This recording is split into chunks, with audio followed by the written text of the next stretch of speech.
Sejam bem-vindos a esse vídeo em que eu me proponho a tentar esclarecer e a explorar as riquezas do nosso hino nacional brasileiro, né? Motivado principalmente pelo ano de 2026, por ser o ano da Copa do Mundo, eu tive a percepção de que meus filhos ainda não dominavam bem o hino nacional, já que a gente percebe que não é tão forte mais, tão presente nas escolas e nos eventos públicos de uma forma geral, a execução do hino nacional. Claro que nos eventos oficiais ainda continua tudo normal, mas a gente nota que vem se perdendo um pouco esse cuidado e esse incentivo para que nós brasileiros saibamos, primeiramente, cantar de forma adequada o hino nacional, né? E, em segundo lugar, e na verdade que é o plano mais importante, a gente entender o que está presente ali naquela letra tão bela do nosso hino nacional, uma bela poesia, né? Que encerra em si muitos detalhes riquíssimos, né? Sobre a nossa história, sobre a nossa cultura, e é um símbolo, né? É um símbolo do nosso Brasil, um símbolo oficial, e como a palavra símbolo nos diz, é algo que carrega várias coisas juntas. Um símbolo é o que se chama é uma matriz de intelecções, ou seja, quando você vê um símbolo, que é um sinal sensível, né, que é seja visual, seja sonoro, no nosso caso aqui do hino nacional, mas os outros símbolos, como a bandeira nacional, que é um sinal visual, e outros símbolos de outras naturezas, aquela imagem, aquele som, aquela música, aquela poesia, deve nos remeter a uma miríade de significados mais profundos por trás de cada palavra daquela, ou de cada cor, de cada imagem, enfim. Então, o símbolo quer dizer isso. É uma matriz, ou seja, algo que dá a vida a várias intelecções, ou seja, a vários conhecimentos que estão ali por trás daquela realidade. E o hino nacional é um desses símbolos, né? Então, existe o símbolo sonoro, a música, e existe o símbolo linguístico do ponto de vista literário, que é a poesia, a letra do hino nacional, né? Então, eu me proponho aqui a tentar esmiuçar um pouco mais, detalhar e fazer com que seja mais facilitado o entendimento do nosso hino nacional, né? E começando aqui por alguns detalhes do nosso hino, né? O nosso hino, eu acho que é o símbolo mais, vamos dizer assim, mais rico em alguns pontos de vista que eu vou tentar explicar aqui, né? A nossa bandeira é belíssima, tem sua história, mas o hino nacional ele traz realidades que simbolizam o Brasil desde sua origem mais remota, né? Desde o descobrimento, o período colonial, o período imperial e a República, que é o período que nós vivemos atualmente, né? Então, a gente consegue achar nesse hino nacional elementos que nos fazem remeter a toda a origem do país, né, do Brasil.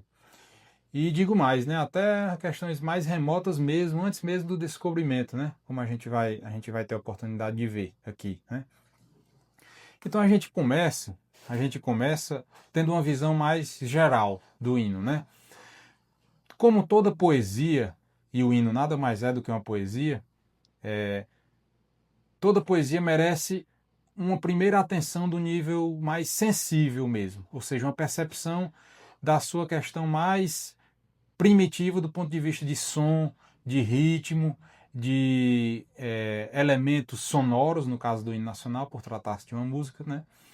E a poesia do hino nacional, ela tem uma estrutura, né? A gente percebe essa divisão em duas partes, em algumas estrofes com quartetos e tercetos, enfim. A gente percebe uma estrutura racional que foi pensada, e muito bem pensada, como a gente vai perceber no decorrer desse nosso vídeo, para que fosse bela né, para que o hino fosse belo e para que ele conseguisse transmitir toda essa mensagem a que ele se propõe, né? E o primeiro ponto que eu gostaria de analisar aqui é a composição, né? Quem compôs o hino, né? Então a gente tem aqui, a letra foi composta por Joaquim Osório Duque Estrada e a música por Francisco Manuel da Silva. E eu coloquei o detalhe da data de nascimento e morte de ambos os compositores para que a gente perceba o seguinte: a música composta por Francisco Manuel da Silva foi composta assim, aproximadamente em 1831. Veja só, 1831. O que é que acontecia nessa época? Em 1831, o Brasil era recém-independente de Portugal, né, que tinha sido 9 anos antes. E nesse ano de 31, o nosso primeiro imperador, Dom Pedro I, abdicava do trono em favor do seu filho, Dom Pedro II, e partia para Portugal para defender a coroa de Portugal em favor da sua filha, Dona Maria da Glória, que seria Dona Maria II, Rainha de Portugal. Então, o nosso Brasil nasce com essa dupla incumbência e enraizada na dupla origem, né? Então, como nós éramos portugueses de nascimento, fomos descobertos pelos portugueses, que assimilaram vários outros elementos, como o elemento indígena, como o elemento negro, embora na sua página mais reprovável, né, da nossa história, que certamente é a escravidão, mas o fato é que o elemento negro foi incorporado à nossa nacionalidade. E com o passar das décadas, né, e mesmo dos séculos, o Brasil foi adquirindo uma nacionalidade, um sentimento de natividade, de separação do ponto de vista sociológico mesmo, antropológico, da sua origem portuguesa, ou seja, o país, o Brasil, que ainda fazia parte da América Portuguesa, em sendo assimilado esses diversos elementos externos e diferentes da semente portuguesa europeia pura, vamos dizer assim, o povo brasileiro foi se percebendo e se construindo um povo diferente, e em 1822 houve uma separação factual. Apesar de várias tentativas, vários movimentos separatistas que houve antes de 1822, foi em 1822 que realmente o Brasil se separou de Portugal. Ainda mantendo as suas raízes, claro, que uma coisa dessa não se separa de uma vez, né, radicalmente.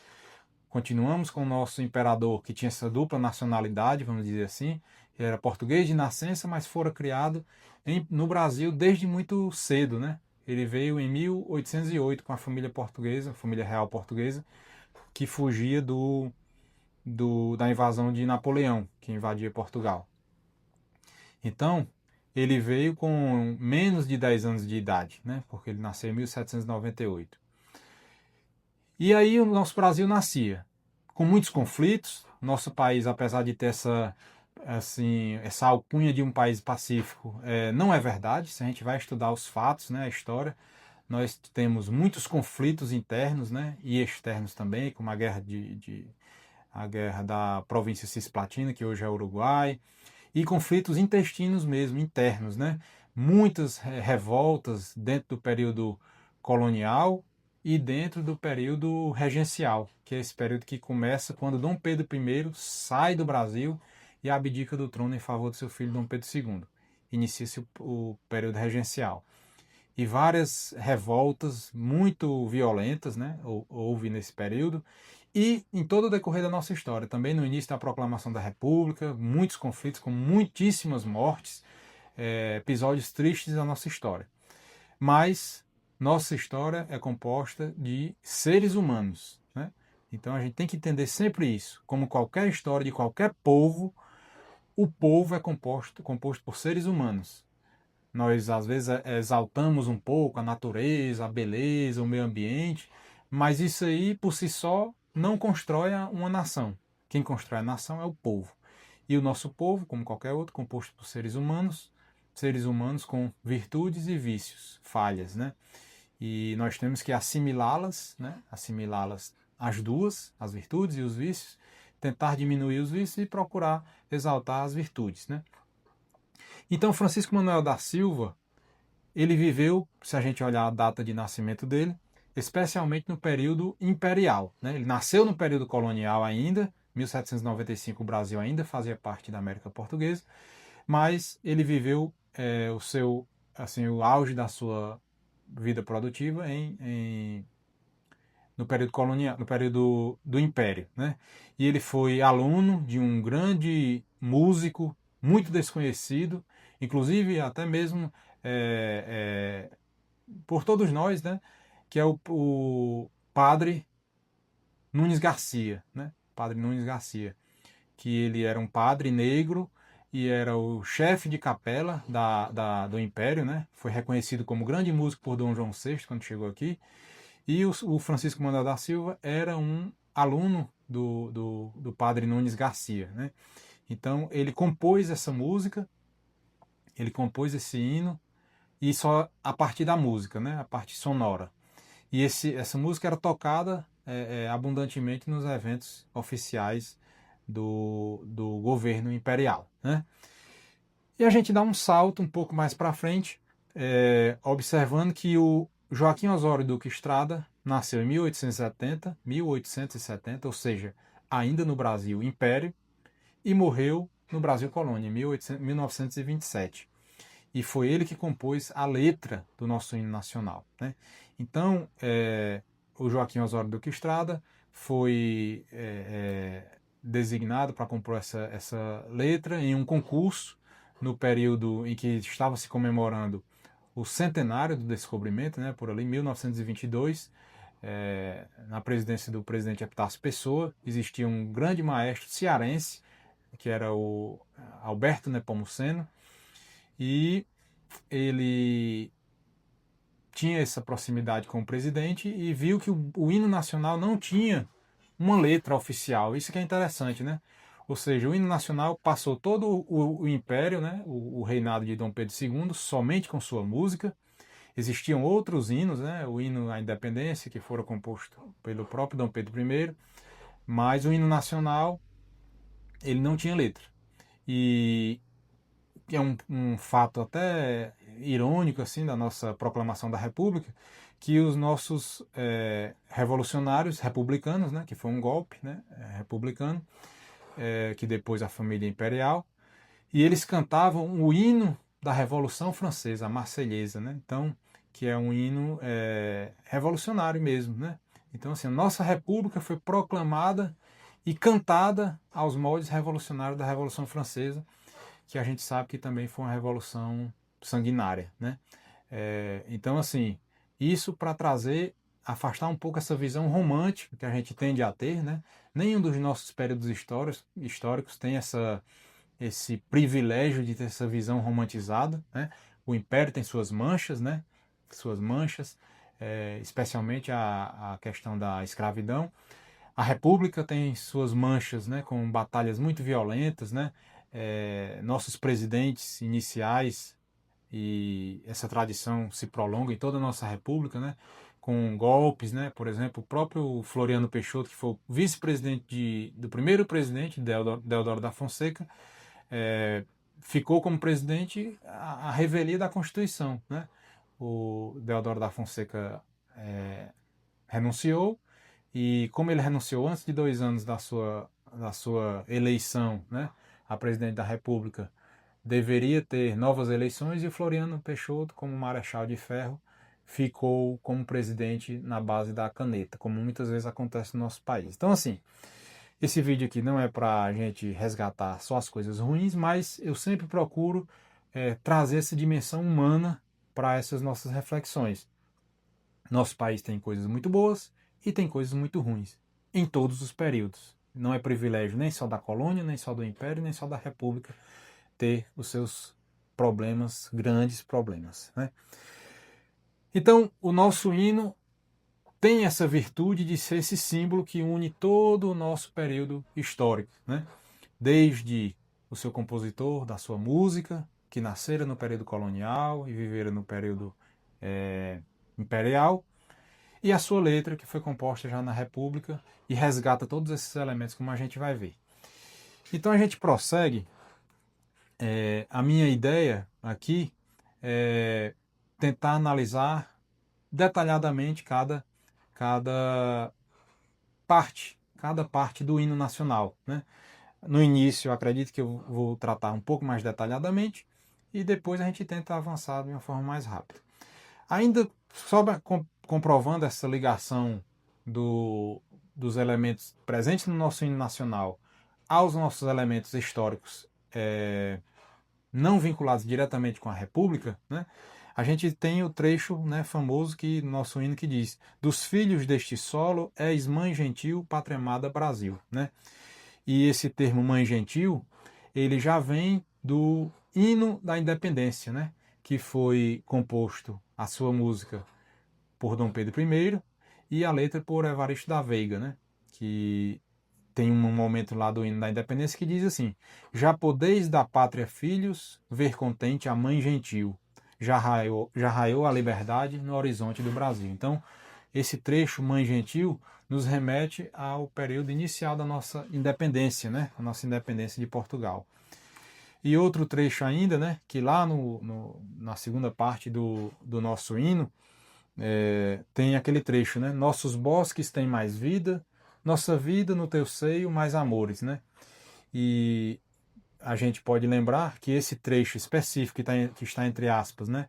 Nossos bosques têm mais vida, nossa vida mais amores, vem de um poema muito conhecido que se chama Canção do Exílio, né? Do poeta Gonçalves Dias, também do início do nosso período colonial, que ele começa, né, com aqueles versos famosos, né? Minha terra tem palmeiras, onde canta o sabiá, as aves que aqui gorjeiam, não gorjeiam como lá. Nosso céu tem mais estrelas, nossas várzeas têm mais flores, nossos bosques têm mais vida, nossa vida mais amores, né? Então, a gente percebe toda essa integração entre o período, especialmente nesses dois casos, o período imperial e o período republicano, que foram contemplados na confecção do poema que deu origem ao nosso hino nacional. Então eu acho que agora a gente pode realmente começar a tratar especificamente do nosso hino, né? E assim, o nosso hino tem algumas características que a poesia traz, e isso é inerente à poesia, né? A poesia é são textos que fazem alusões, né, referências a realidades muito maiores que não caberiam em tão pequeno espaço, né? Então, em textos tão pequenos, né? E além disso, existe a característica da métrica, né? Para soar belo, um poema tem que ter uma métrica. Para a nossa língua, a rima funciona muito bem para a nossa língua portuguesa. Então, o ideal é que os poemas tenham uma métrica, ou seja, um ritmo próprio, e tenha rimas, né? Por quê? Porque esses poemas, a função básica deles é ser memorizado, né? Porque se a gente for observar, a literatura a cultura de uma forma geral sempre foi transmitida desde os primórdios da humanidade através de poesia oral, principalmente, né? E uma poesia oral, para ser decorada, ela deve ter essa métrica e essas rimas, ou outros recursos, como em outras línguas, por exemplo, no grego e no latim, o recurso da rima não é tão importante, mas sim o recurso da métrica, né? Do tamanho e das sílabas tônicas e das sílabas breves e longas, que não existem na nossa língua portuguesa, mas estão presentes, por exemplo, no grego e no latim, dos grandes poemas dessas duas línguas que deram origem remotamente à nossa, né? Então, a função da métrica e das rimas e desses outros recursos e das inversões de palavras que eram para estar juntas, se a gente fosse falar normalmente, estão separadas para dar uma outra impressão que o autor decidiu, né, por imprimir naquele poema. Tudo isso é essencial. Então, a gente não pode querer pegar um hino nacional desse e escrever um texto em prosa como se estivesse escrevendo um artigo de jornal ou uma carta para alguém, né? Isso aí empobreceria muito a intenção desse poema, né? Então, assim, e para nós, que a olhos vistos, nas últimas décadas, o nível educacional tem caído, o acesso a essas poesias, a esses textos mais complexos e mais ricos, tem ficado cada vez mais escanteado por uma série de questões que não vale a pena a gente entrar por aqui, mas, inclusive, esse é um dos motivos pelos quais um dos motivos que eu decidi fazer esse vídeo, que é tentar dar esse resgate, dar ajudar a que essas habilidades intelectuais sejam facilitadas para que vocês possam, né, ver tudo isso, toda essa riqueza no hino nacional, mas também sintam-se motivados a procurar em outros textos de altíssimo nível que existem em nossa língua portuguesa, né? Então o nosso hino começa, né? Ouviram do Ipiranga as margens plácidas de um povo heróico o brado retumbante, e o sol da liberdade em raios fúlgidos brilhou no céu da pátria nesse instante. Então, assim, decorar o hino de forma perfeita, porque cada palavra dessa aqui que o autor colocou foi colocada por um motivo. Então, por exemplo, brilhou no céu da pátria nesse instante. Não é neste instante. A palavra neste quer dizer uma coisa e a palavra nesse quer dizer outra coisa. Na nossa língua coloquial, no dia a dia, a gente acaba muitas vezes não ligando para isso ou passando por cima desses detalhes. Mas a linguagem escrita exige a norma culta para que esse texto fique preservado e não seja corrompido pela própria corrupção da língua que lhe é natural ocorrer, né? Então, assim, o hino nacional, até que se algum revolucionário lá na frente queira destruí-lo ou modificá-lo, que a gente não espera que aconteça, o hino nacional será esse que a gente está cantando aqui, que a gente está falando e comentando. Essa letra, essa letra. E cada palavra deve ser decorada de forma perfeita, perfeita, e não fazer adaptações, né? Então, o hino começa com ouviram, né? Então, na nossa língua portuguesa, a ordem das palavras quer dizer muita coisa, né? Quer dizer muita coisa. A ordem que as palavras são dispostas no texto quer dizer muita coisa. E no nosso hino nacional a gente vai ver que muitas e muitas vezes essas palavras estão com ordem invertida, para a função de métrica, para a função de gerar uma expectativa no leitor, enfim, as figuras de linguagem, as figuras de retórica que são utilizadas por esses poetas, elas têm várias funções que não só simplesmente transmitir uma mensagem banal, né? Então, quando ele diz ouviram, né, a primeira palavra do nosso hino nacional, ouviram, né, a nossa língua nos faz perguntar, né? Nossa inteligência, quando a gente ouve uma palavra ouviram, imediatamente a gente pergunta: quem ouviram? Né? Porque todo verbo, né, a princípio, tem um sujeito. Então a gente tem que buscar nessa frase quem é o sujeito desse verbo ouviram. Né? Porque se a gente for ver essa primeira frase, alguém ouviram e brilhou. Né? São os dois verbos que tem nessa primeira frase. Então a gente vê aqui que o sujeito da palavra ouviram só pode ser um nessa frase aqui, porque ouviram está na terceira pessoa do plural. Então não pode ser um sujeito singular, não pode ser um sujeito em primeira pessoa, por exemplo. Não pode ser eu ouviram, né? Não pode ser nós ouviram. Então só pode ser algum eles, uma terceira pessoa do plural, né? E a gente tem que procurar nessa frase quem seria esse sujeito desse verbo, né? Então, um povo heróico, por exemplo, não pode ser o sujeito dessa frase, né? Um povo heróico ouviram, não faz sentido, né? Então a gente vai ver que o único sujeito possível para essa frase são as margens plácidas do Ipiranga, né? As margens, que é o substantivo, na verdade, né? Que é o único substantivo plural que está aqui nessa frase. Então, As margens plácidas do Ipiranga ouviram, né?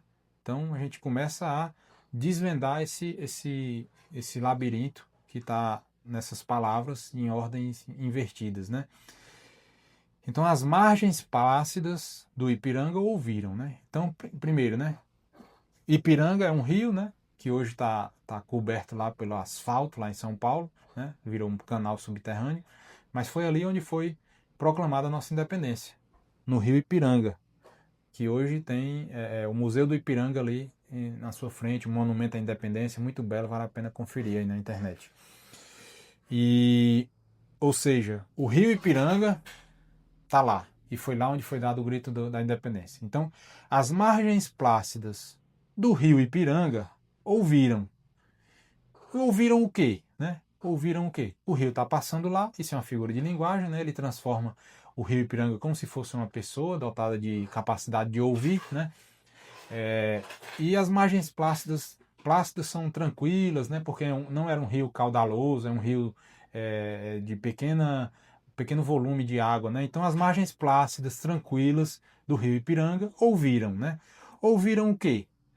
O brado retumbante de um povo heróico, né? Brado é um grito, né? Um grito. Retumbante, quer dizer, é um grito que ressoa, né? Ou seja, uma pessoa pode dar um brado, né? Pode dar um grito, mas o grito de uma pessoa normalmente não ressoa por si só, né? Não ressoa por si só. Mas um brado retumbante é um brado que foi emitido por muitas pessoas, né? Muitas pessoas. E aí ele complementa, né? O brado retumbante de um povo heróico, né? Quem seria esse povo heróico? A princípio, aquelas pessoas que estavam ali no séquito de Dom Pedro I, né, que voltava de São Paulo para o Rio de Janeiro. Ele estava fazendo uma visita à província de São Paulo e nesse momento ele recebera uma carta escrita pela sua esposa, Dona Leopoldina, e por seu mais alto ministro, que era José Bonifácio, nosso patriarca da independência, dizendo que o reino de Portugal, as cortes lá de Portugal, estavam exigindo a sua volta, né, a volta de Dom Pedro I para Portugal, e isso deixaria o Brasil à mercê das arbitrariedades da corte portuguesa, né? Então, nesse momento, e depois de já muitos problemas acumulados, né, entre os nativos brasileiros e os portugueses, né, do reino, esse momento foi o estopim de um grande processo, né, que tem muitos episódios, né, tem o dia do fico, né, em janeiro, quando Dom Pedro I resolve ficar, a despeito da volta do seu pai, Dom João VI, para Portugal, a mando das cortes de Lisboa, né? Enfim, é uma história muito complexa que não dá para a gente tratar aqui, que vale a pena ser conhecido, né? Não pode ser relegado ao esquecimento. Então, nesse momento aqui, 7 de setembro de 1822, Dom Pedro recebe essa carta e há toda aquela cena que é descrita, né? E que tenta ser, vamos dizer assim, ridicularizada por pretensos historiadores e jornalistas que se interessam mais em denegrir a nossa história, né? Mas que foi um ato simbólico muito importante, né? Naquele momento, Dom Pedro retirou as insígnias de Portugal, jogou fora e deu aquele grito, né? Que a partir de agora nós estamos separados definitivamente de Portugal. A nossa insígnia daqui por diante é independência ou morte. Seriam mais ou menos essas as palavras ditas por Dom Pedro I no grito do Ipiranga, né? Então, é isso que essa primeira frase do nosso hino nacional está dizendo, né? Que as margens plácidas do rio Ipiranga ouviram o brado retumbante de um povo heróico, porque no momento em que Dom Pedro I dá esse grito, todos os seus soldados ressoam aquele grito, né? Independência ou morte, e isso simboliza tudo que decorre desse momento, né? Porque isso não foi pacífico, né? O exército português tentou invadir novamente Portugal, invadir novamente o Brasil para dominar a situação e não reconhecer a independência. E esse território foi defendido à custa de sangue. Batalhas em Salvador, no Rio de Janeiro, no Norte, no Maranhão, no Grão-Pará. Teve muitas batalhas para reconhecer e solidificar essa independência do território brasileiro agora independente de Portugal. Então, não foi um processo que começou e terminou no dia 7 de setembro. Né? O dia 7 de setembro é um dia histórico, um dia paradigmático, mas que houve um antes e houve um depois. Né? Então, não é nada simples a nossa história, que vale muito a pena ser conhecida. Né? Então, aqui ele separa com uma vírgula, né? E, e começa uma oração seguinte, né? Uma oração seguinte, que a gente chama de oração subordinada na língua portuguesa, né? Que no momento em que, né? Que é uma oração subordinada aditiva, isso não interessa do ponto de vista de entendimento do poema, mas quanto mais ferramentas a gente tiver, melhor, né? Então, no momento em que as margens plácidas do Ipiranga ouviram esse brado, alguma coisa brilhou, né? E a gente vai ver. O que é que brilhou? Aí a gente já faz aquele mesmo raciocínio. Quem brilhou, né? Ou o que brilhou? Brilhou algo no singular, só brilhou uma coisa, né? Não foram várias coisas que brilharam, foi apenas uma coisa que brilhou. E na terceira pessoa, né? É um ele também. Não fui eu que brilhou, não fomos nós que brilhou, né? Tudo isso é errado, né? A língua não permite isso aí. Então é um ele brilhou. E quem seria ele? Esse objeto que brilhou, esse corpo, esse substantivo que brilhou, né? O sol da liberdade, né? Então, e o sol da liberdade, e essa letrinha aí é uma conjunção que junta as duas frases, né? A primeira que a gente acabou de ver, e essa segunda que começa agora. E o sol da liberdade brilhou, né? O sol da liberdade brilhou, né? E aí a poesia continua dizendo como esse sol brilhou e onde esse sol brilhou, né? Então, como esse sol da liberdade brilhou? Primeiro, que não é o sol físico, né? O sol da liberdade também uma figura de linguagem, né? Que dá características do sol para a liberdade, né? Naquele momento, o Brasil adquiria sua liberdade de Portugal. E essa liberdade vinha em forma de quê?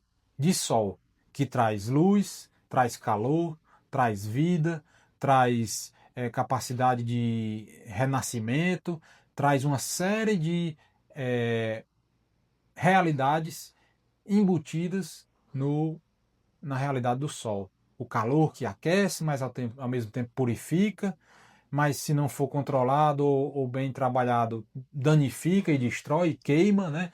E a luz da mesma forma, né? A luz que ilumina a nossa consciência, nossa inteligência, a gente passa a conhecer as realidades diversas, mas que em excesso, se a gente olhar em excesso para o sol diretamente, nós vamos perder a nossa visão. Então, assim, tudo dentro da medida, dentro da proporcionalidade a cada situação.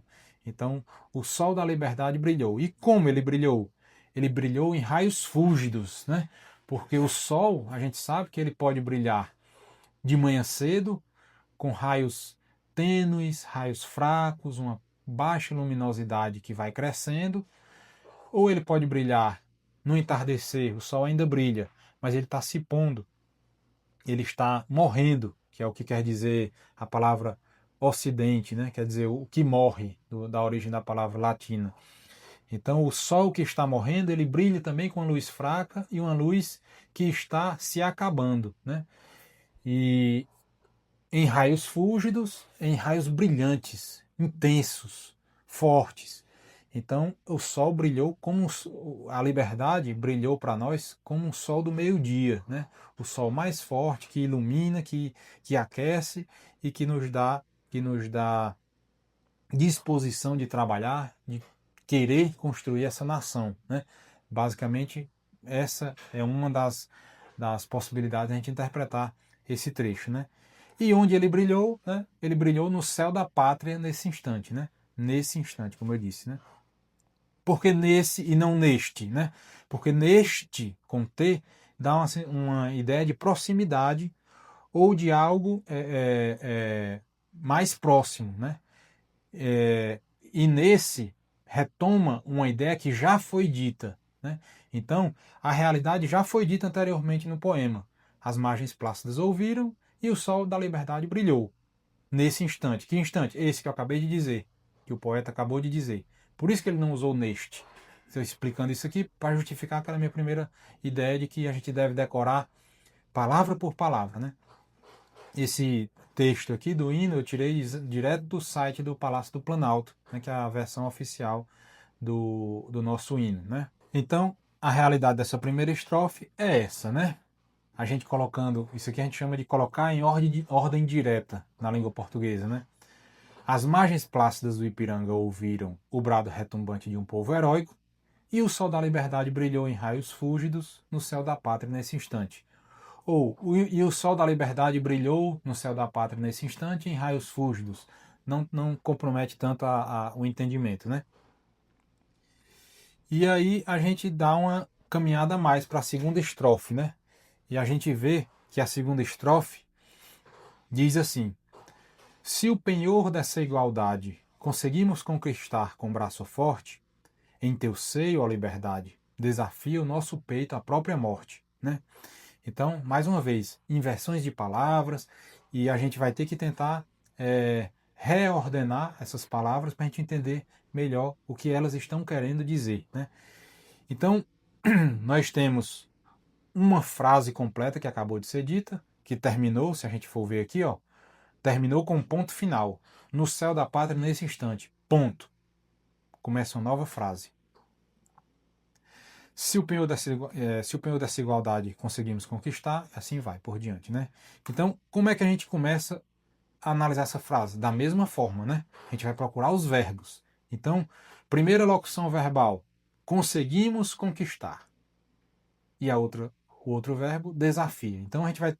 Quem conseguimos conquistar? Sempre a repetição é essa. Sempre que a gente for ver um texto de poesia ou qualquer outro texto, a gente tem que procurar pelos verbos que são o coração das frases na nossa língua portuguesa. Então, quem conseguimos conquistar? Um nós, né? Ou seja, uma primeira pessoa no plural, né? Então, se nós conseguimos conquistar, nós agora somos todos os brasileiros, né? Representados nestes que deram o grito da independência lá nas margens do rio Ipiranga, né? Então, se nós, né, eu coloquei aqui que esse sujeito está oculto, né? É uma figura de linguagem que chama elipse, né? A palavra está oculta nessa frase, né? Então, se é uma conjunção condicional, ou seja, se algo acontece, outra coisa acontece. Ou se algo acontece, outra coisa não acontece. Ou seja, uma coisa depende da outra, né? Então a gente vai tentar descobrir o que é que está nessa relação de dependência aqui, né? Então, se nós conseguimos conquistar, né? Conquistar o quê? Se nós conseguimos conquistar o penhor dessa igualdade, então, penhor, né? Bom, é outra coisa importante, né? Que para nós também, no nosso declínio educacional, isso tem ficado mais distante, né? Dicionário. Temos que deixar a preguiça de lado e abrir o dicionário, né? Hoje em dia, infelizmente, muitas crianças, estudantes, até mesmo muitos adultos, não sabem nem procurar a palavra no dicionário. Isso é uma realidade, né? Então, e assim, tudo bem, você não sabe procurar no dicionário, mas hoje a gente não tem desculpa, né? Porque no nosso celular está a nossa mão e a gente procura no dicionário ali, bota no Google, o que é que significa penhor, né? Eu não entendo essa frase, o que é penhor? Bota lá no Google, se não souber procurar no dicionário, não quiser abrir o livro, né? Penhor é garantia, né? Se a gente for, também se a gente pensar, penhorar um bem, né? Quer dizer, eu vou penhorar uma casa, né? Eu vou penhorar, deixar a minha casa como garantia para eu pegar um dinheiro emprestado e se eu não pagar, aquela pessoa fica com a minha casa. Isso é um penhor, né? É uma garantia, né? Então, se a garantia dessa igualdade, né? Se nós conseguimos conquistar a garantia dessa igualdade, que igualdade? A igualdade em dignidade do povo brasileiro ao português e a todas as outras nações do mundo. Ou seja, a partir daquele momento do grito da independência, o Brasil surgia como um país independente com igual dignidade, soberania e tudo que está embutido na ideia de, de uma nacionalidade que surge, né? Então, é aqui que entra essa história da igualdade, né? Se nós conseguimos conquistar o penhor, a garantia dessa igualdade, como a gente conseguiu conquistar? Aí o hino continua, né? Nós conseguimos conquistar, não foi com conversa, porque tentaram conseguir com conversa, né? Os nossos deputados, nessa época, o Brasil era o Reino Unido de Portugal, Brasil e Algarves, né? Ou seja, o Brasil já tinha uma alta dignidade em igualdade com o povo português. Mas as Cortes de Lisboa, que foi um movimento revolucionário que surgiu lá, queriam rebaixar novamente o Brasil à situação de colônia, né? E houve as tentativas diplomáticas, né? Nossos deputados foram a Portugal tentar defender a ideia de manter a igualdade do Brasil, né?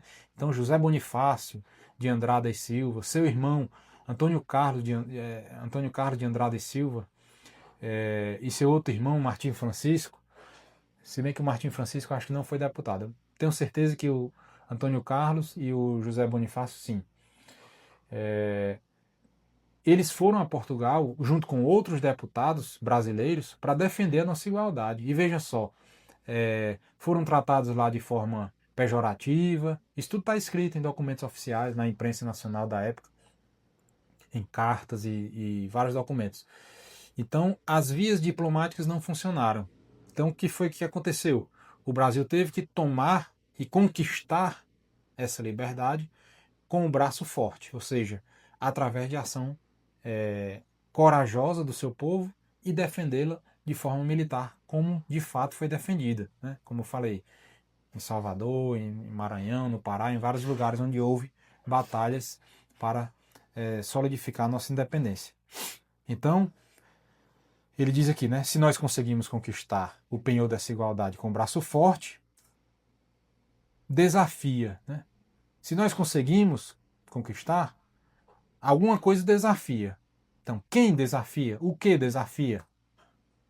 O nosso próprio peito, né? O nosso peito desafia, né? Então, nós conseguimos conquistar o penhor dessa igualdade, ou seja, nós estamos com a garantia da liberdade, mas isso não está dado e não está garantido, né? Então, o nosso peito desafia. Desafia o quê? Desafia a própria morte. Se alguém quiser vir tomar à força essa nossa liberdade, né? Então, o nosso peito desafia a própria morte, se for necessário, daqui para frente, para mantermos a nossa liberdade. Então, é onde ele diz aqui, né? Desafia aonde? Desafia em que situação? Em que realidade?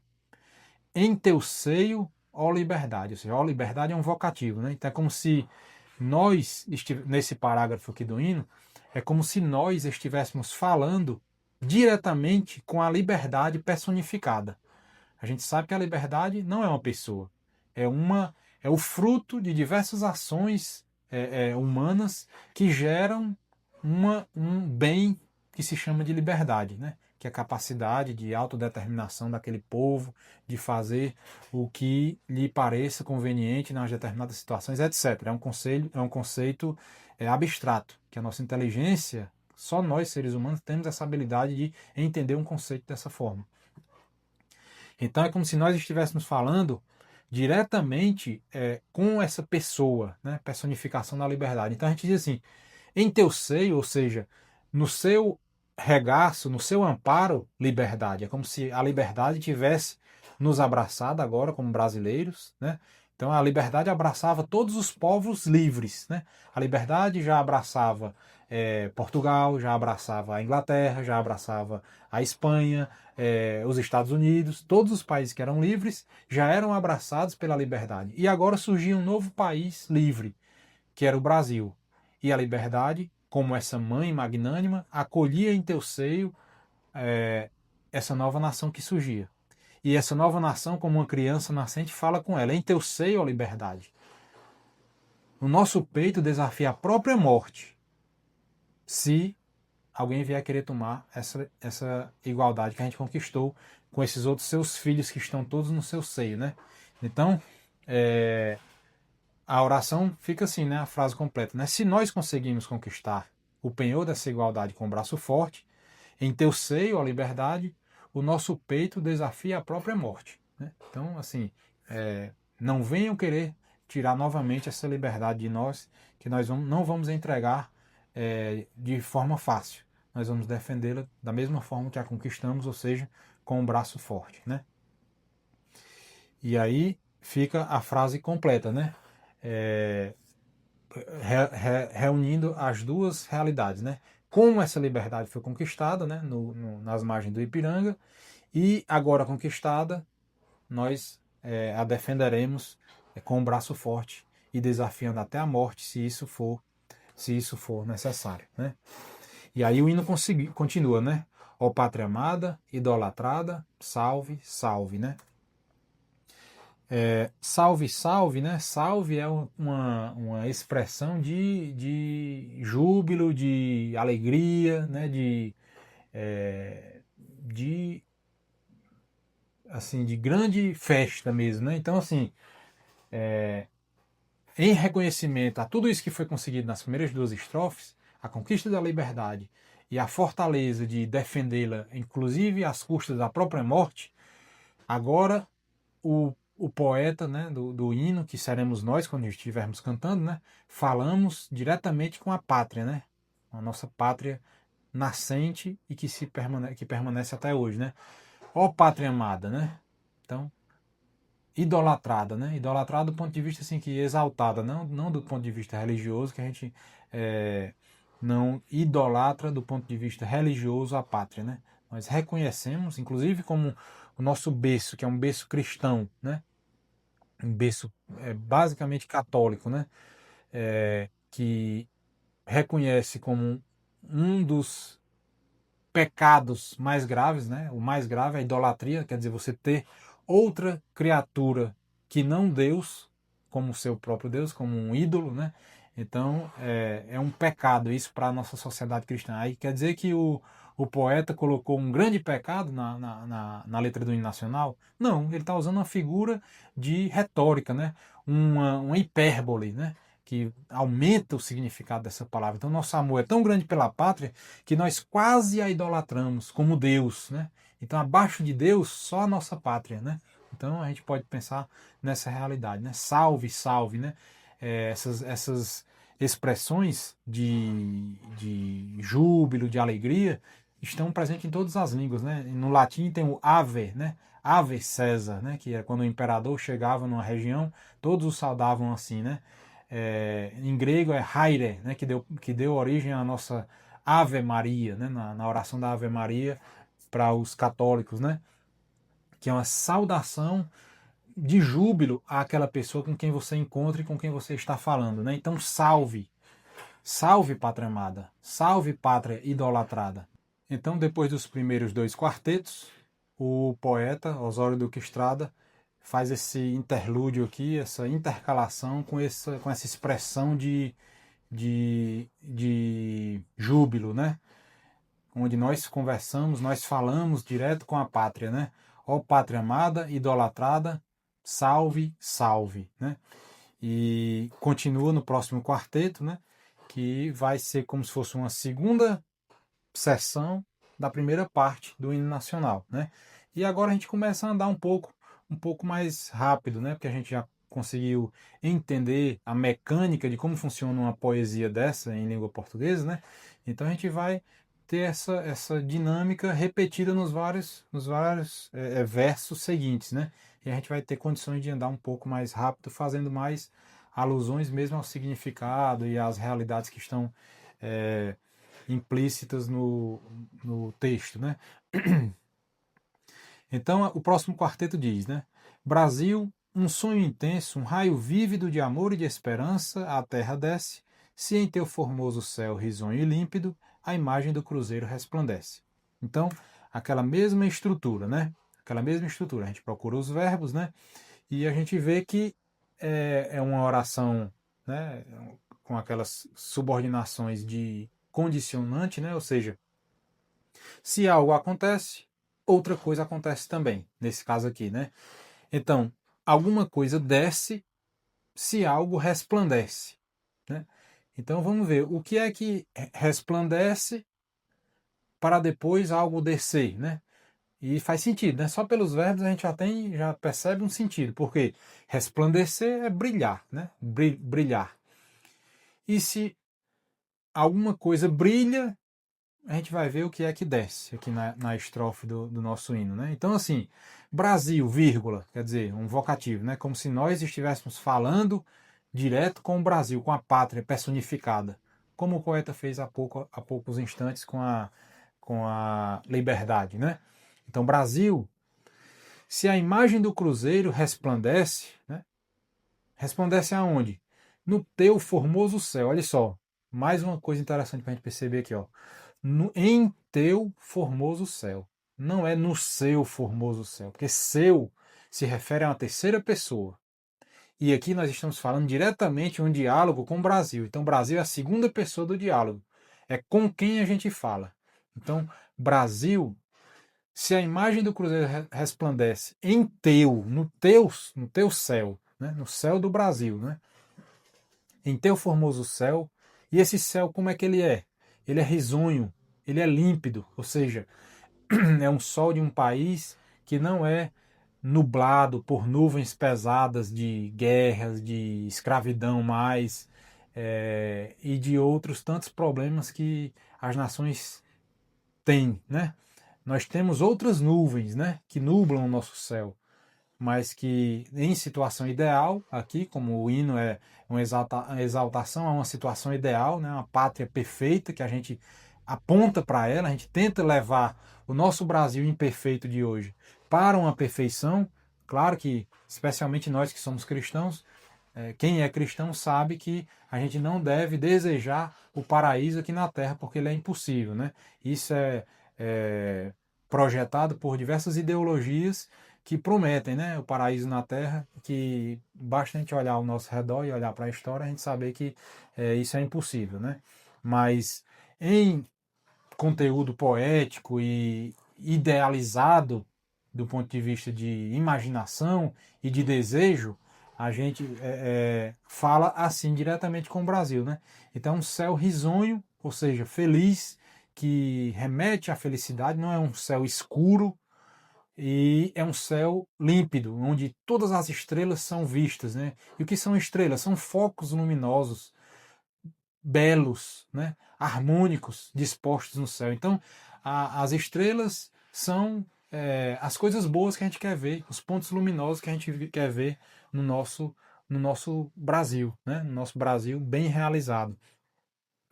Então, se a imagem do cruzeiro resplandece em teu formoso céu, céu este que é risonho e límpido, então se isso acontece, um sonho intenso, um raio vívido de amor e de esperança desce à terra. Ou seja, se o cruzeiro resplandece no céu, esse brilho dessas coisas boas, essas estrelas, né, desce em raio vívido, ou seja, os raios dessas estrelas não descem embaçados, não descem fracos, não descem quase com difícil percepção, não. É um céu extremamente estrelado, límpido, que emana esses raios vívidos. E o que é que essas coisas boas que estão lá no céu, para as quais a gente aponta, né? A felicidade, o progresso, a educação, a segurança, a liberdade religiosa, a liberdade de expressão, todos os valores que uma pátria deve almejar, né? Se esses raios brilham, eles mandam uma mensagem para nós que estamos aqui embaixo, que é o quê? Uma mensagem, né? Um raio vívido de amor, ou seja, a pátria iluminada por esses raios virtuosos, bons, gera um amor fraterno entre os irmãos. Então nós podemos querer o bem uns dos outros, trabalhar pelo progresso próprio e dos nossos irmãos, né? Amor. Amor é algo que acontece entre pessoas, entre seres humanos, né?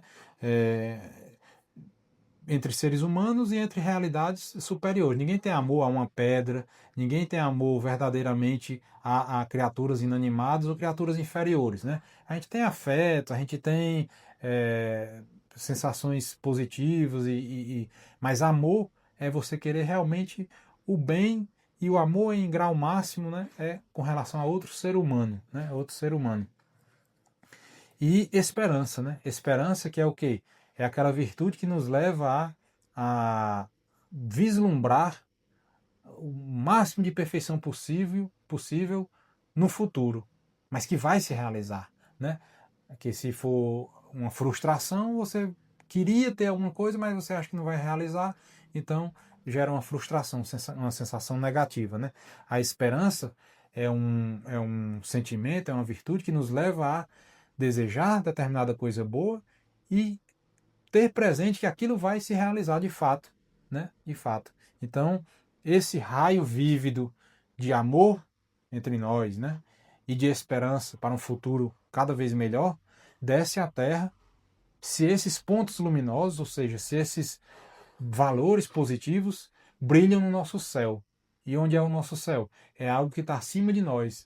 É para onde a gente olha quando a gente aspira coisas boas, né? Então, é, ele não ia dizer, por exemplo, que se a imagem do, sei lá, resplandece num espelho no chão, né? Você vai olhar para o chão para ver uma coisa bonita? Não, você olha direto para cima, olha direto para o céu, para ver a fonte mesma desses raios vívidos de amor e de esperança, né?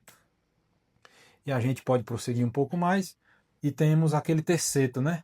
Gigante pela própria natureza, és belo, és forte, impávido colosso, e o teu futuro espelha essa grandeza. A frase é essa, né?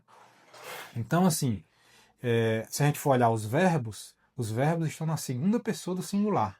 És, tu és. Então a gente continua falando com o Brasil personificado, com a nossa pátria, né? A gente não está falando uns com os outros, nem com um terceiro que está distante. A gente está falando um diálogo próximo com o Brasil. O Brasil personificado está na nossa frente enquanto a gente canta o hino nacional e a gente diz para ele, né? Tu, que é o sujeito que está implícito aqui, né? Tu, Brasil, que é quem a gente estava falando há pouco tempo, né? Tu és belo, quer dizer, né? És forte, és, né? Continua sendo o mesmo verbo, né? Que não é repetido para não ficar um texto enfadonho e feio, né? Tu és belo, tu és forte, tu és impávido. Isso aí ia ficar feio, né? Existe uma medida, existe uma proporção, né? Então, o verbo coube aqui duas vezes sem ficar feio. Se colocasse uma terceira vez, ia ficar feio. Então, tu, Brasil, és belo, és forte, és impávido colosso, ou seja, colosso é alguma coisa grande.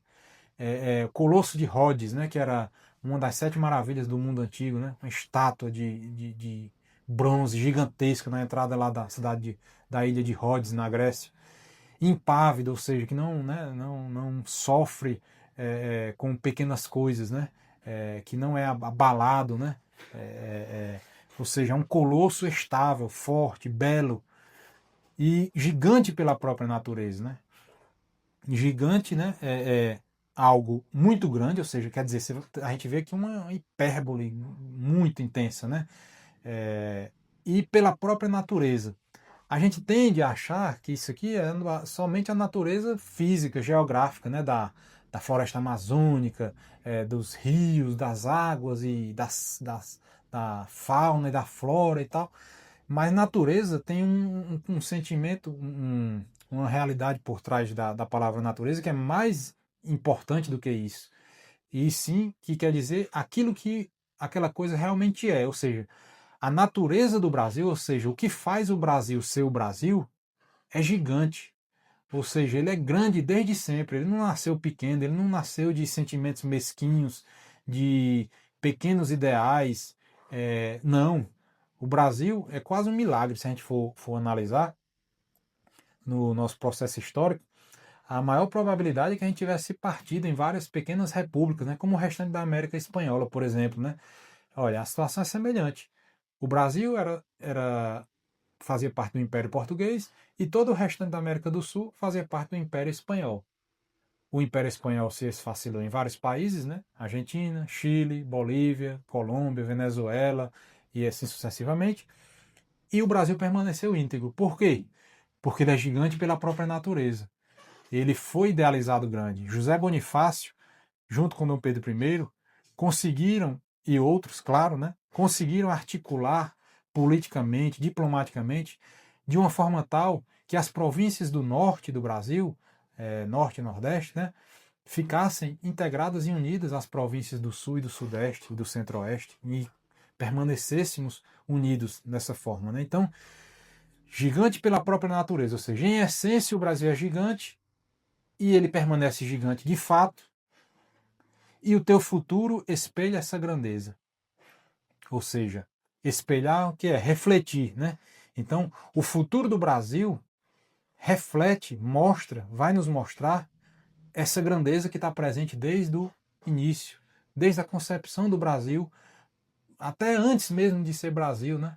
Quando Portugal insistiu para, no Tratado de Tordesilhas, colocar a linha divisória mais para o Ocidente, ou seja, para ter um território maior, que é o que nós temos como a base do nosso Brasil hoje.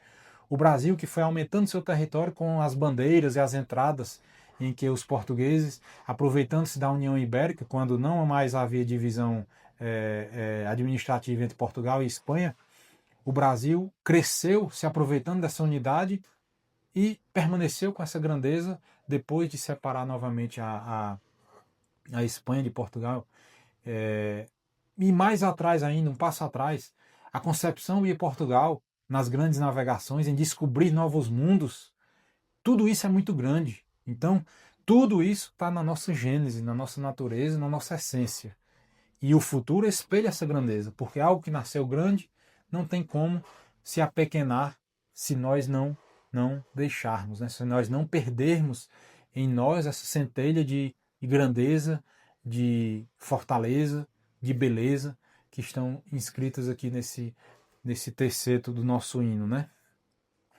E aí, essa última estrofe do hino vai concluir a primeira parte, né, do hino nacional, né? Terra adorada, entre outras mil, és tu, Brasil, ó pátria amada. Dos filhos deste solo és mãe gentil, pátria amada, Brasil. Né? Então, assim, mais um interlúdio de júbilo e de exaltação da nossa pátria. Né? E a gente reordenando essa frase, a gente vê que a gente continua falando com o Brasil, personificado, né? E fala com ele, né? Ó pátria amada, Brasil, tu és, entre outras mil terras, né? A terra adorada. Ou seja, a adoração também é um sentimento de elevadíssima escala na linguagem, até mesmo religiosa. Né? Mas, como eu disse, isso aqui é uma figura de linguagem de hipérbole que não transmite a ideia de idolatria, de adoração à pátria, mas com a ideia de que abaixo de Deus, que é a criatura que deve ser idolatrada, de fato, abaixo de Deus, a próxima criatura é o Brasil, a pátria amada, né? E continua, né? Tu, pátria amada, Brasil, né? Quer dizer, é como se você estivesse chamando a atenção. Preste atenção no que eu estou dizendo, Brasil. Ó. Tu, Brasil, tu, és mãe gentil dos filhos deste solo. Então, ó, veja só. Aqui a gente volta um pouco na frase anterior e a gente vê: o teu futuro espelha essa grandeza. Que grandeza? Essa que eu acabei de dizer. Então não é esta grandeza, é essa que eu acabei de dizer. Mas na estrofe seguinte é deste solo, este aqui, ou seja, próximo, sensação de proximidade. Então, cada palavra dessa está no seu devido lugar, quando a poesia é uma grande poesia escrita por um grande poeta, né, um grande literato. E aqui a gente pode ver mais outra coisa, né? Essa estrofe ela abrange todas as formas de proteção, de autoridade, de doação da vida, porque pátria tem como radical, como origem etimológica, pater, do latim, né? Pai, né? Pater, em grego. Né? Tudo que é relativo a pai, nas diversas línguas, especialmente nessas duas que a gente tem como origem básica do português, o grego e o latim, tem esse raiz de pai que está presente no português como pátria. Então, o Brasil é nossa pátria, com função de pai. A função de pai é uma e a função de mãe é outra. és mãe gentil dos filhos deste solo. Então o Brasil é pai e é mãe, né? Então tudo que uma pátria pode dar de bom, o Brasil é capaz de dar. O pai é capaz de dar o provimento, a sustentação, a autoridade, os valores, e a mãe o acolhimento, o amor, a doação de si, né? O sacrifício próprio, né? E o pai também tem essa função de sacrificar-se, saindo de casa para ir buscar o alimento ou defender a sua pátria contra a invasão dos inimigos, por exemplo. Então, assim, essa estrofe engloba toda essa realidade de pai e de mãe que o Brasil é para nós, né? E aí a gente vai prosseguir e passar para a segunda parte do hino, né? E agora continuamos tentando avançar um pouco mais rápido, né? E a gente vê que o primeiro quarteto da segunda parte diz o seguinte, né? Deitado eternamente em berço esplêndido, ao som do mar e à luz do céu profundo, fulguras, ó Brasil, florão da América, iluminado ao sol do novo mundo. Então, alguém está deitado, alguém fulguras e alguém está iluminado, né? Então, basicamente a mesma estrutura, né? Então, quem está deitado? O vocativo, com quem a gente fala. A nossa conversa tem sido com o Brasil aqui, todo o tempo a gente falando diretamente com a personificação da nossa pátria, né? Então, ó Brasil, né? O vocativo chamado direto com a pátria, né? Florão da América, florão é joia preciosa, né? Você pode ter essa ideia de a flor maior, né? Uma flor grande, mas tem esse sentido também no dicionário de joia preciosa, né? Então, na América toda, desde o do Canadá até a Patagônia, Argentina, tu, Brasil, é a joia preciosa da América. Tu fulguras, ou seja, tu brilhas novamente, né? Tu brilhas e resplandece. Brilha como? Com brilho próprio? Não. Com brilho adquirido do sol, né? Iluminado, né? Então, mais uma vez, né? Não é iluminando, né? É iluminado ao sol. Isso aqui é o que se chama no latim caso ablativo, que quer dizer de onde é que vem a luz que ilumina o Brasil. O Brasil foi iluminado. De quê?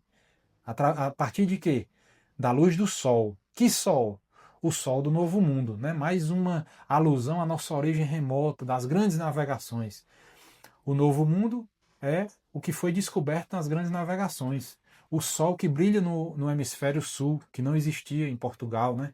Então, que não era visto, aquelas constelações, aqueles astros vistos da forma que a gente vê aqui no hemisfério sul, é diferente de como eles veem no hemisfério norte. Então, Brasil, tu, essa joia preciosíssima da América, fulguras, brilha, refletindo o sol, né? Iluminado ao sol do novo mundo, né? E permanece aí, deitado eternamente em berço esplêndido, ao som do mar e à luz do céu profundo. Quer dizer, o berço é onde a gente coloca criança, né? É um lugar que a gente prepara para receber o ente mais precioso de uma família naquele momento ali, que é uma criança, né?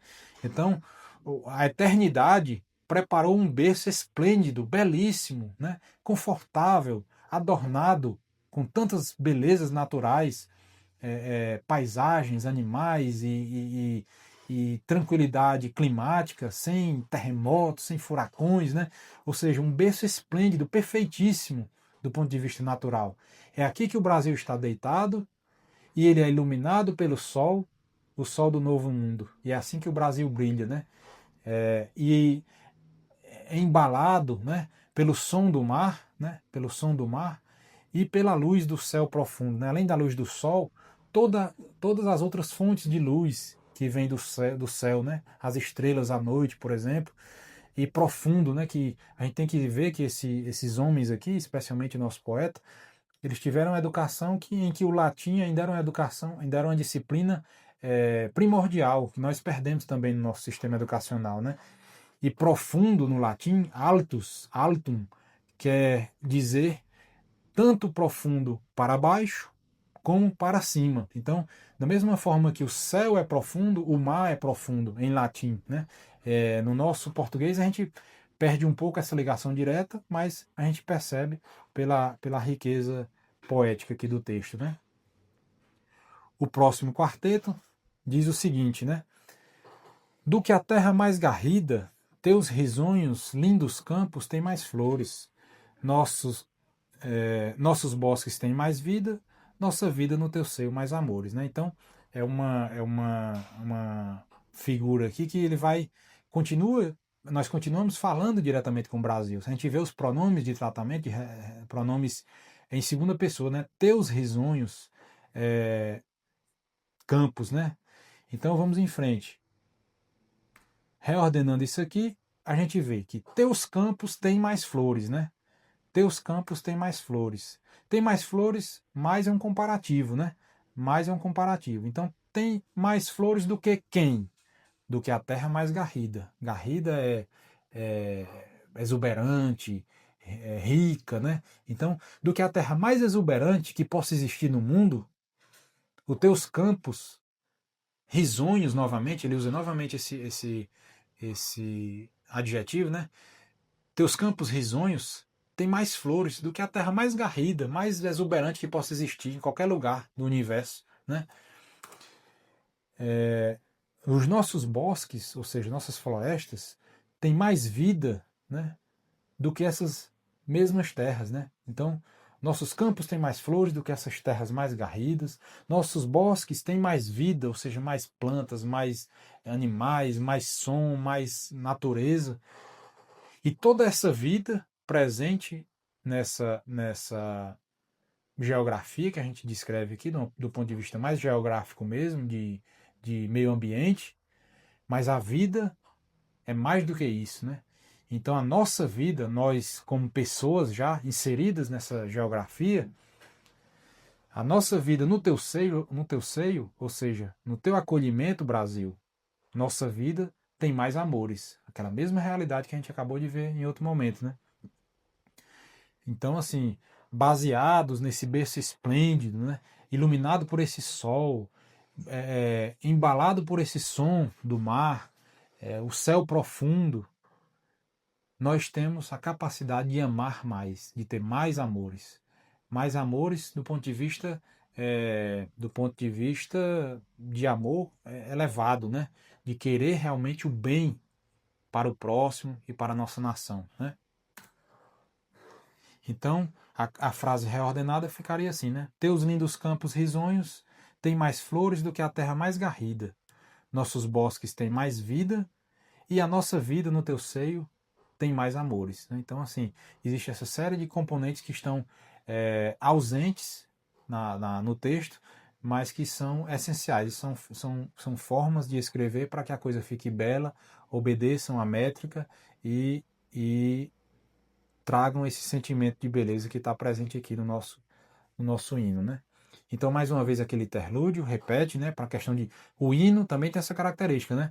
O hino tem estrofes e tem repetições de estribilhos, né? Que são coisas que se repetem para ficar uma coisa com aquele certo tom marcial, né? De militar e de memorização e de exaltação, né? Então, ó pátria amada e idolatrada, salve, salve, né? E as últimas duas estrofes, né? Diz assim, né? Brasil, de amor eterno seja símbolo o lábaro que ostentas estrelado. E diga o verde louro dessa flâmula, paz no futuro e glória no passado. Então, rapidamente, né? Seja símbolo, né? Seja símbolo. Brasil, o lábaro estrelado que ostentas, seja símbolo, né? Lábaro é bandeira, né? Ou seja, nossa bandeira, né, estrelada, tem várias estrelas no desenho. Então essa bandeira que tu ostentas, ou seja, que tu mostra, ostentar é mostrar, né? Que tu mostras de forma imponente, né? Não é mostrar de qualquer forma, né? É tanto que ostentar na nossa língua portuguesa atual tem até um tom um pouco pejorativo, né? O cara que quer mostrar que é rico, aí ostenta um carro bonito, uma casa muito exagerada, roupas extravagantes, né? Mas ostentar, que vem do latim ostendo, ostendere,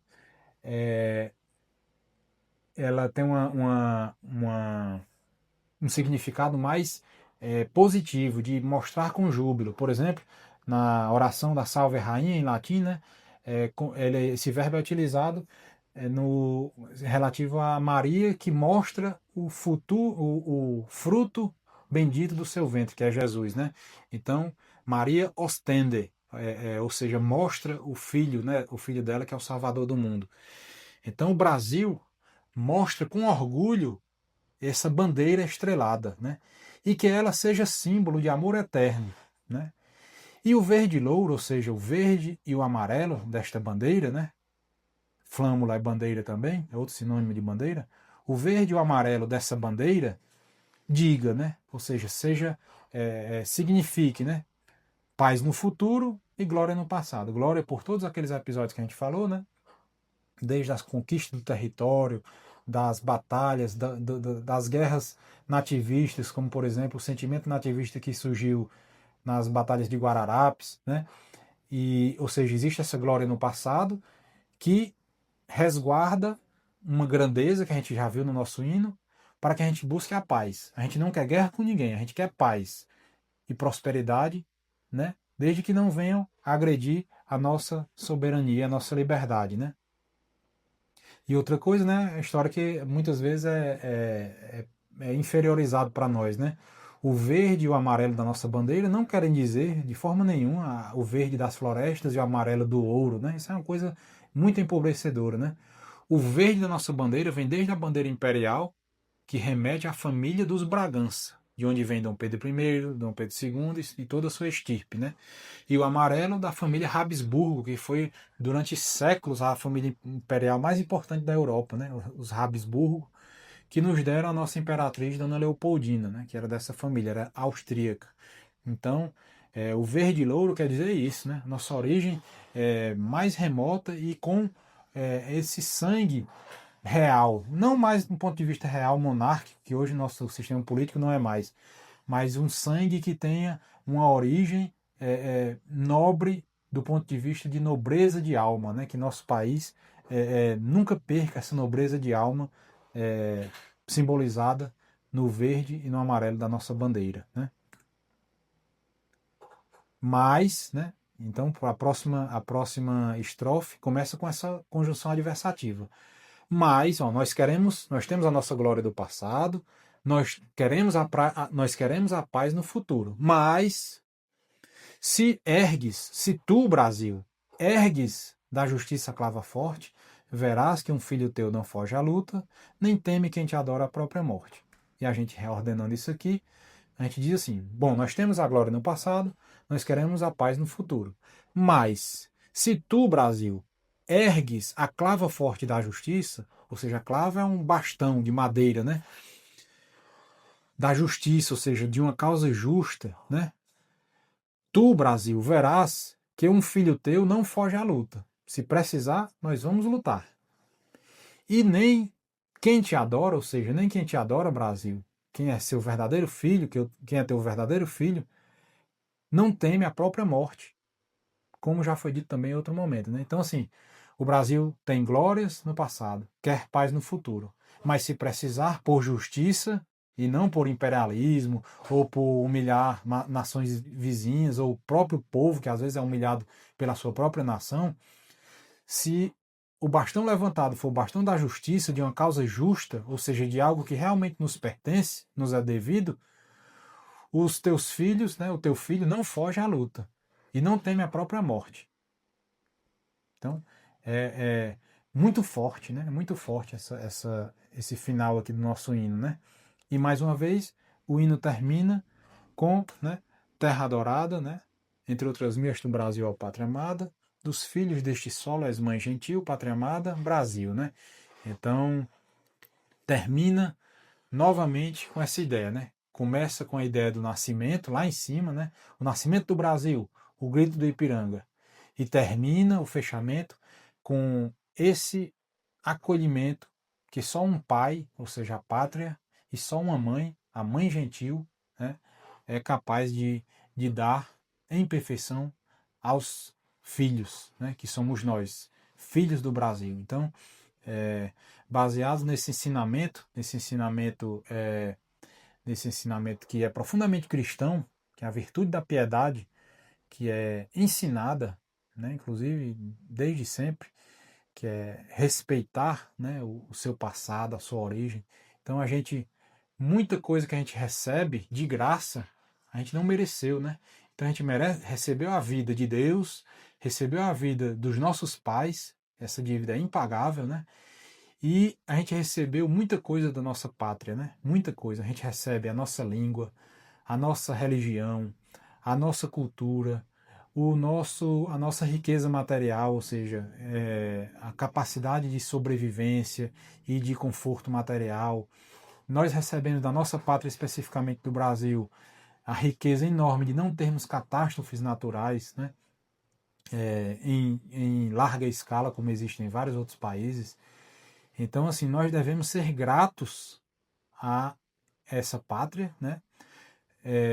Entendendo que a nossa pátria não começa em 1822, mas tem toda uma história que remonta a Portugal, que é o estado mais antigo da Europa, que nasceu lá em 1095, se não me engano, que remonta ainda aos romanos, ou seja, nós temos uma bagagem cultural enorme, né, a ser valorizada, né, desde Roma e Grécia, né, idiomas e instituições antiquíssimas que perduram pelos séculos e séculos,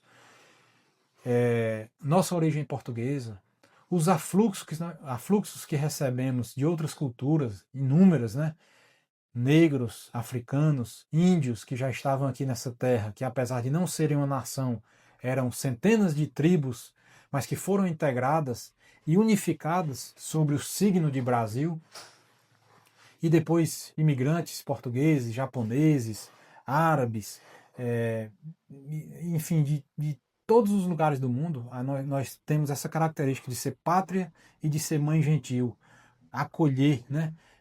Inclusive os filhos adotivos que se tornaram filhos de sangue, por que não dizer, né? Então, essa piedade, ou seja, esse amor, esse respeito, essa veneração e o compromisso que isso gera, né? O compromisso de nós darmos o nosso melhor para, desde nós mesmos individualmente, e o nosso raio de ação, nossos filhos, nossa família, nossas esposas e maridos, etc. Nosso trabalho, nossas comunidades, cidades, estados e tudo que a gente puder fazer para que a nossa pátria, o nosso Brasil, continue avançando na direção da paz do futuro, né? Da grandeza essencial, não da grandeza megalomaníaca, né? Mas da grandeza essencial, da grandeza da natureza do Brasil, que está presente desde as nossas origens mais remotas. Então, eu acho que a mensagem era essa. Se você achar que esse vídeo pode contribuir para enriquecer, né, alguém, para ensinar o que está sendo dito no nosso hino nacional, seja para nós mesmos, adultos, né, seja para nossas crianças, né, fique à vontade para compartilhar, né, e faça seu comentário aí, algo que eu acabei não percebendo no texto e na grandeza do nosso hino. Faça sua contribuição aí nos comentários e sigamos em frente, mais imediatamente em busca do título da Copa do Mundo de 2026, mas de forma a ser o nosso norte de perseguir a grandeza do Brasil pelo amor e pela todas as virtudes que devem emanar de nós individualmente como filhos desta pátria, né? Então, muito obrigado.